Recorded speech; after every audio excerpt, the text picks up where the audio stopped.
तो दीदी पूरे परिक्रमा के दौरान हम लोग को कहाँ रुकना होता है और कैसे हम लोग को भोजन की कोई टेंशन लेनी होती है या कोई टेंशन लेने की जरूरत नहीं, सब वहाँ पे छोड़ दो, ऐसा कुछ क्या है? क्या थोड़ा सा मुझे बताइए कि आपको नाइट में कितने बजे रुकना है, कितने बजे तक आपको मतलब कहीं पर पहुँच जाना है अपने स्थल पर, या कोई होटल भी ले सकते हैं?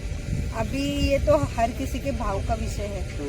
कोई यहाँ पे आके भी कंफर्ट नहीं छोड़ पाता, कोई यहाँ पे आके मैया के तट पे भी सो जाता है। अच्छा। तो ये जैसे आपकी श्रद्धा है मैया के, उसके ऊपर डिपेंड है।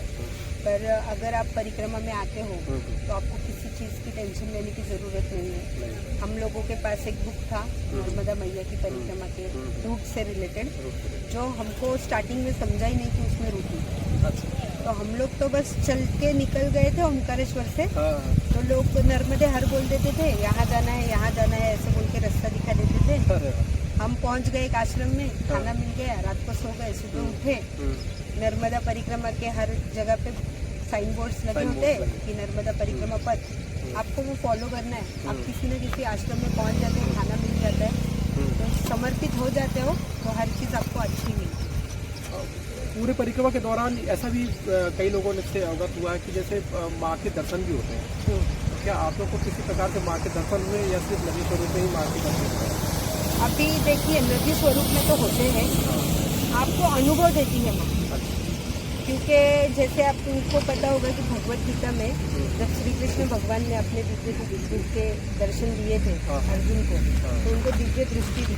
तो हम अपनी आंखों से मैया के दर्शन नहीं कर कभी भी नहीं कर सकते। तो मुझे ऐसे लगता है पर्सनली कि लोग जो बोलते हैं ना कि मुझे आके किसी छोटी बच्ची ने खाना खिलाया, मुझे आके किसी बूढ़ी माँ ने पानी पिलाया, तो मुझे ऐसे पर्सनली लगता है कि मैया वो भाव उनके मन में प्रकट कर देती है कि वो मैया खुद आके उनकी मतलब मदद कर रही है। होते वो इंसान ही है, पर मैया उनके रूप में आके उनकी मदद कर देती है। तो प्रत्यक्ष दर्शन तो लेने जितना यहाँ पे कोई भी भाग्यवान नहीं है, पर हाँ आपको उनके वाहन के दर्शन हो जाते हैं, जैसे हम मगरमच्छ कहते हैं, तो आपको उनके दर्शन काफ़ी बार हो जाते हैं। और रात में कुछ चलने का प्रावधान है क्या कि कुछ रात हो जाए तो आपको रुक जाना है, ऐसा कुछ न चल सकते? देखिए अभी ना जो साधु संत होते हैं ना, वो तो रात में दिन में वो कभी भी चलते हैं। अच्छा। पर जो प्रावधान है वो क्यों है? क्योंकि हम जब मैया के तट से चलते हैं, अच्छा, या फिर हम लोग इवन रोड से भी चलेंगे, तो सुबह सुबह गाड़ियाँ कैसे आती है पता नहीं होता, राइट? लाइट कम होती है। मैया के तट से चलेंगे तो कभी कभी जानवर होते हैं, तो उनसे बचना चाहिए। तो इसलिए वो नियम है, हमारी सेफ्टी के लिए वो नियम है। बाकी तो मानना ना मानना अपने ऊपर है। मतलब कुल मिलाकर के ऐसा है कि माँ तो माँ है, माँ आपके सारे कष्टों को दूर करती है, सारे पापों का नाश करती है, और माँ के लिए कोई अपने भक्त या अपने बच्चे के लिए कोई नियम कानून जैसे कोई स्ट्रिक्ट रूप से फॉलो नहीं होते।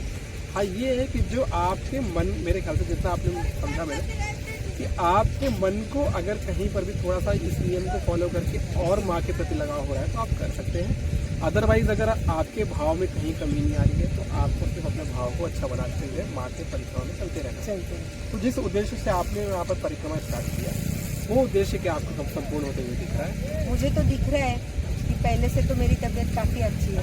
पहले मैं हर 3 दिन में डॉक्टर के पास जाती थी, जब से परिक्रमा में आई हूँ 3 महीने हो गए, 15 दिन में एक बार जाना पड़ रहा है, तो इम्प्रूवमेंट तो है। तो मुझे लगता है जब मैं यहाँ से रिटर्न जाऊँगी मे भी ये सारा सब कुछ खत्म हो चुका होगा, और खत्म हो ही जाएगा क्योंकि मैया कर ही लेगी। क्योंकि अगर उसको नहीं कराना होता तो मुझे कब का घर पे भेज दिया।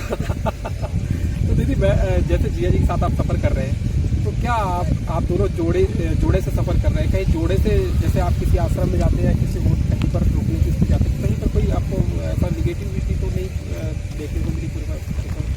देखिए निगेटिविटी देखने मिलती है, क्योंकि जो सेवा देने वाले वो भी इंसान है। तो जिसके मन में सेवा भाव नहीं है वो अलग नज़र से देखता है। अच्छा। जिसके मन में सेवा भाव है वो अलग नज़र से देखता है। तो जब कोई अपने को क्रिटिसाइज करता है, हम लोगों को जैसे बहुत लोगों ने क्रिटिसाइज की, कुछ लोगों को ऐसे भी लगा कि शायद पति पत्नी नहीं होंगे, ऐसे हुल्लड़बाजी में आ गए ये परिक्रमा में, यंग है ये क्या ही परिक्रमा करेंगे। बहुत कुछ सुना हमने, मान भी बहुत मिला, अपमान भी बहुत हुआ, सब कुछ हुआ। पर मुझे एक बात पता है कि ये सब चीज़ें मन पे नहीं लेनी। क्योंकि आपको फाइनली तो आपको आपकी बाउंड्रीज ब्रेक करनी है, आपकी सहन शक्ति की यहाँ पे परीक्षा होती है, हाँ। आपकी ईगो की परीक्षा होती है, हाँ। क्योंकि नर्मदे हर का हर वही होता है कि नर का जो मद है, अहंकार है, उसे हरने वाली वाह वाह, नर्मदा क्या बात मैया। है, यहाँ पे बहुत सुंदर। तो इसलिए तो वो सब चीजें मन में रखनी नहीं है, जहाँ जैसे मिले एक्सेप्ट कर लो। जब हम यहाँ पे आए हमारी लड़ाइयाँ इतनी भयंकर, हम डाइवोर्स तक चले गए, अच्छा, पर ये हमारा अनुभव नहीं है। यहाँ पे आने वाले हर एक जोड़े का, हाँ। अगर कोई ग्रुप में भी आता है ना, उनकी भी लड़ाई होती है, क्योंकि यहाँ पे क्या होता है ना, मैया आपको आपके असली स्वरूप से मिला देती है। मिला देती है। जो मुखौटे पहन के हम जिंदगी जीते हैं, उनसे बाहर निकलते हैं ना, तो हम खुद भी अपने उस स्वरूप को कभी कभी फेस नहीं कर पाते, तो सामने वाला तो जरा भी नहीं कर पाता, जो इतने दिनों से हमने छुपा के रखा है। तो लड़ाइयाँ होती है, पर वो सॉल्व भी हो जाती है। बहुत सुंदर, तो मैया यही करती है कि तुम्हारे असली स्वरूप को यहाँ पे बाहर निकलना है। बहुत सुंदर। तो आज के ये ब्रॉडकास्ट दीदी यहीं पे समाप्त करते हैं, कि हम लोग को ज़्यादा लंबा खींचना, मुझे ऐसा लगता है कि सारी जानकारी हम लोग इसमें कवर कर चुके हैं। कुछ ऐसे पॉइंट जो आपको कवर करने हो अपनी तरफ से एक्स्ट्रा एक दो, तो वो आप बता सकते हैं, अन्यथा हम लोग आगे बढ़ते हैं। एक दो पॉइंट्स मैं ऐसे बताना चाहूँगी कि जैसे ना बहुत सारे यहाँ पे आपको आश्रम मिलेंगे, तो जहाँ पे साधु संतों के आश्रम है, मोस्टली आप वहीं पे रुकना, क्योंकि जो ट्रस्ट वाले आश्रम है, हाँ। कि जो अभी कोई है जिन्होंने गांव में से लोग इकट्ठा आए हैं, उन्होंने मिलके आश्रम बना दिया, वो चला रहे हैं, तो उनमें ना सेवा भाव कम होता है। तो परिक्रमा वासियों को वो ऐसे समझते हैं कि मतलब इनको कुछ कीमत ही नहीं होती है। तो बहुत सारे लोग आश्रम ही इसीलिए खोलते हैं कि उनके घर भर सके।